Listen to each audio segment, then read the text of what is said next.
Writing the story of my life was never something I set out to do as a book. It began as a journal, or maybe more truthfully, as a place to put things I had carried around for too many years. I was not trying to become an author. I was trying to survive the memories. There is a difference, and anyone who has had to drag old pain out of the cellar knows exactly what I mean. It took me nearly 15 years to finish what eventually became Once a King, Now a Prince. That was not because I was short of stories. I had too many of them. The problem was that some memories do not sit politely in a chair waiting to be interviewed. They come at you with their shoes on. Some of the traumatic events of my life had to be approached slowly, backed away from, returned to, and written again after I had enough distance to look at them without flinching. At first, none of this was intended to become a memoir. It was simply a journal, a private excavation, a way of finding out whether all those broken pieces actually belonged to one life. Only later, after friends read some of what I had written, did they encourage me to turn it into a real book. That is how the journal slowly became a memoir, and how the memoir became Once a King, Now a Prince. By the way, I never claimed to be an author, but I do tell a damn good story. But the story of my life is not only made up of the hardest memories. If it were, no one could bear to write it, and no one should have to read it. A life is also made up of smells, rooms, street corners, jokes, meals, bad decisions, good friends, and places that fed you when you had very little else to hold on to. Food was also my comforter in tough times. I was what people used to call a nervous eater, although I do not remember anyone in my life stopping long enough to ask what I was nervous about. Food became a substitute for love, or at least for the feeling of being soothed. I ate to stuff down the negative emotions and the memories I did not know what to do with. I did not have the words then, and I certainly did not have the tools, so food became one of the places I went when feelings got too loud. A knish, a hot dog, a deli sandwich, a plate of mussels marinara, or a steak could not fix anything, but for a little while it could quiet the noise. That is why the story of my life could also be told through New York food. Not fancy food, not food arranged on a plate as if the chef had a nervous breakdown with tweezers. I mean Brooklyn food, boardwalk food, deli food, Italian food, the kind of food that came from places with noise, history, attitude, and somebody behind the counter who did not have time for foolishness. This is not a restaurant review.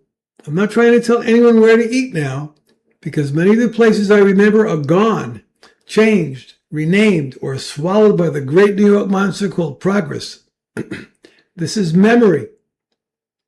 This is the story of my life, told through the food, counters, tables, and rooms that stayed with me.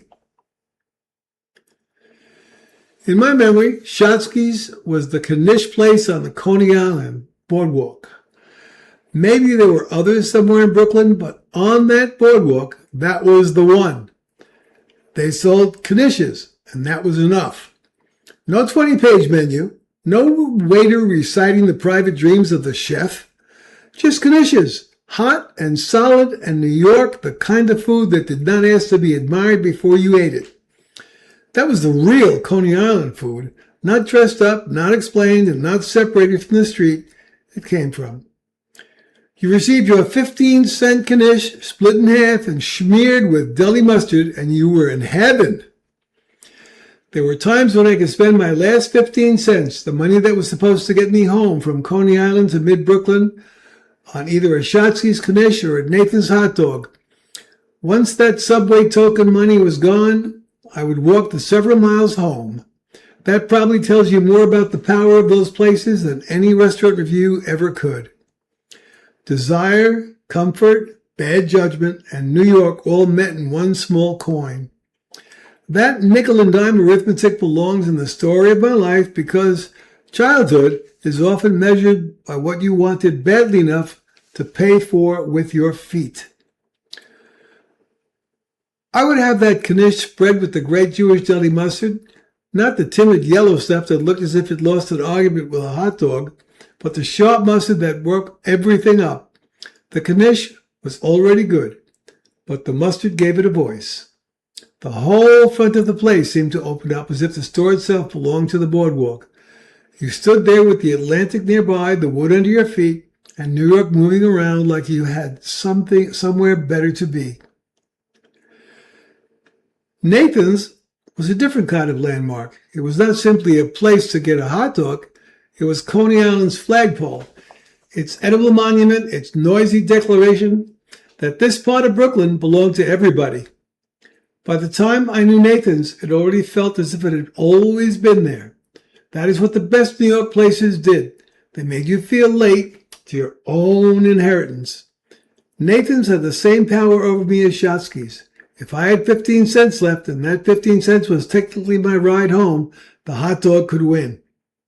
I cannot pretend this was wise, but memory is not built only from wise decisions. Sometimes it is built from mustard, longing, and the reckless mathematics of a kid who wanted one more taste of Coney Island food before going home. Nathan's belongs in the story of my life because it was part of the same world as the knish shops, the boardwalk counters, the mustard, the salt air, the crowds, and the feeling that childhood was not protected from the street. In New York, childhood did not arrive wrapped in cotton. It came with noise, smell, appetite, and lessons you were expected to understand before anyone explained them. Real New York bagels came from another part of the same world. They did not need to be reinvented, sweetened, perfumed, or turned into dessert with a hole in the middle. A bagel had a skin, a chew, a little resistance. It made you work slightly, which was only fair because New York made you work for everything else. Delis were the grown-up extension of that education. They were places of appetite, yes, but also performance. The counterman had timing, the waiters had authority, the customers had opinions, the portions had no interest in modern restraint. You went into a real New York deli and understood immediately that food could be memory, identity, family history, and combat sport all on the same plate. Then there were the places that were not quite delis, not quite formal restaurants, but belonged to the same civilization. Lundy's had that big room feeling, the sense that eating could become an outing, an event, almost a civic ritual. Wolfie's belongs to that same broad Jewish restaurant memory for me, even if it lived in a different geography. These were places with enormous menus, family rhythms, and food that understood the people eating it. They belong in the story of my life because they were not just meals. They were rooms where New York explained itself. I finally remember the Romanian steak at Wolfie's, a few blocks from Brooklyn College, when my mother would take me there. Today, I believe that cut of beef is usually called a skirt steak. But back then, to me, it was simply Romanian steak at Wolfie's. I loved it. Rumpel Meyer's was another New York altogether. It was not Coney Island mustard and boardwalk appetite. It was Central Park South, the Hotel St. Moritz, ice cream, coffee, pastry, polish, and an adult version of New York that seemed to have stepped out of a better-dressed century. As an adult, I loved Rumpel Meyer's. It had atmosphere, and atmosphere matters. Some rooms do more than contain you. They tell you you are trying to become or who you thought you had already become. During my rock and roll years at American Talent International, I lived only a couple of blocks from Rumpel Meyer's, and I went there often. It became one of my grown-up New York haunts, a long way from spending my last 15 cents on the Coney Island boardwalk. I even saw Kraftwerk, who I managed there, because Rumpel Meyer's was famous for Austrian pastries, and being German, they knew exactly why that mattered. There I was, a Brooklyn kid who once measured wealth by whether he could buy a knish and still get home, and now sitting with Kraftwerk in one of Manhattan's elegant rooms over pastries they could appreciate better than most. That is one strange turn to the story of my life. You start with mustard on the boardwalk, and if life gets odd enough, You wind up with German electronic music pioneers and Austrian pastries on Central Park South. During my ATI years, Pagano's on Lexington Avenue between 85th and 86th Streets had to be to me the best mussels marinara in the world. That's not a casual statement now. I have eaten mussels marinara in plenty of places, but Pagano's understood the whole point of the dish. They served it over a thick slice of Italian bread so the sauce had somewhere to go. You did not have to chase it around the plate with a separate piece of bread. The bread was already there under the mussels, soaking up the marinara like it had been born for the job. Sol Safian and I, my partner, along with our wives, would regularly go to Tony's on 72nd Street, right across from the Okinawan Karate Dojo, where I made my first attempt at learning martial arts. That alone says something about that period in my life. There was the music business, there was Italian meals with Sol, there were wives at the table, and across the street there was this other version of myself trying to learn discipline, movement, and how not to get flattened. Paul's Steakhouse on 56th and 7th Avenue had the best porterhouse steak in New York City, to me. That steak belonged to the old Midtown eating world, the kind of place where dinner felt serious without needing to announce itself as important. A little further west from Paul's was Patsy's on 56th Street between Broadway and 8th Avenue. Patsy's was one of the best Southern Italian-style restaurants in New York. And back then, it was also a regular hangout for wise guys. That was part of its atmosphere, at least as I remember it. The food was real, the room had history, and the customers sometimes looked as if they had brought their own weather with them. Then there was the Italian restaurant in East Harlem where my buddy Carmine Wazel de Noia took me. It was killer, no pun intended.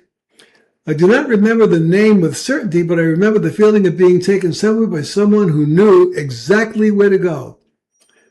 Carmine grew up in Italian Harlem. Those are different meals. Those are not tourist meals.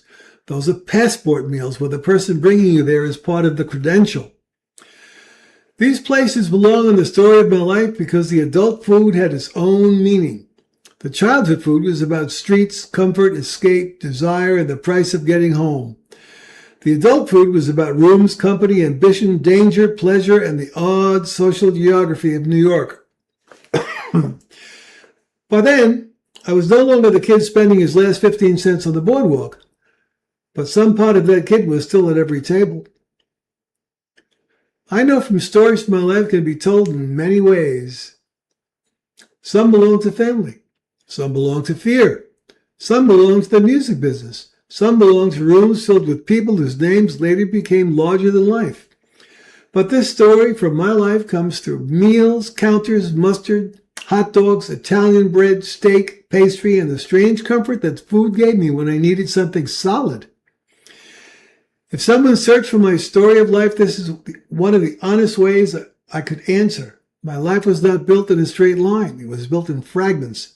Some painful, some funny, some absurd, some sitting on a plate in front of me when I needed the world to stop spinning for a few minutes. New York food did not save me, but it steadied me. Sometimes that was enough.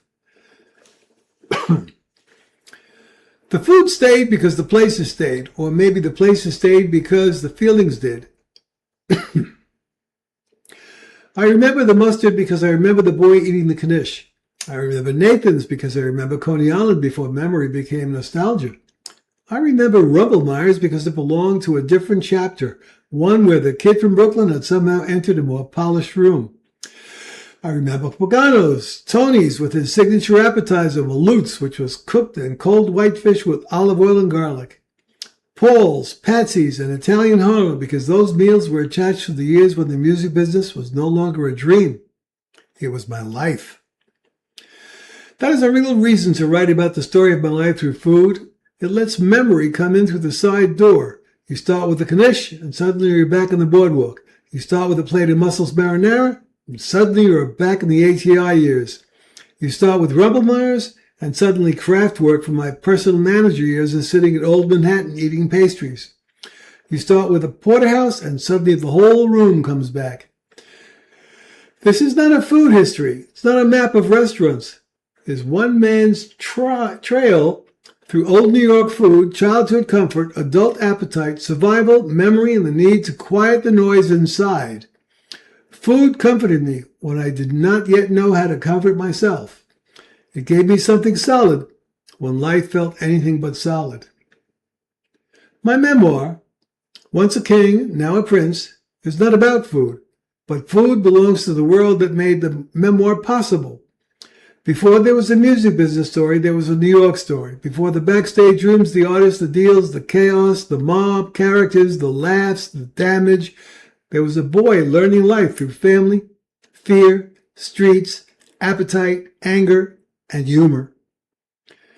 Readers can find more background about myself on the About page of my website, but this piece follows one smaller trail through the life behind the memoir. That is why the story of my life cannot be separated from these places. Schatzkins, Nathan's, Fideli's, Lundy's, Wolfie's, Rumpelmeyer's, Pagano's, Tony's, Paul's, Patsy's, and the unnamed Italian restaurant in Italian Harlem were not background scenery. They were part of the education.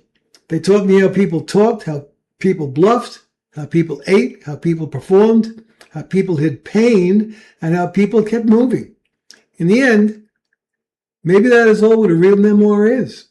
Not a perfect record, not a polished monument, a trail of places, voices, rooms, meals, mistakes, and moments that somehow add up to a life.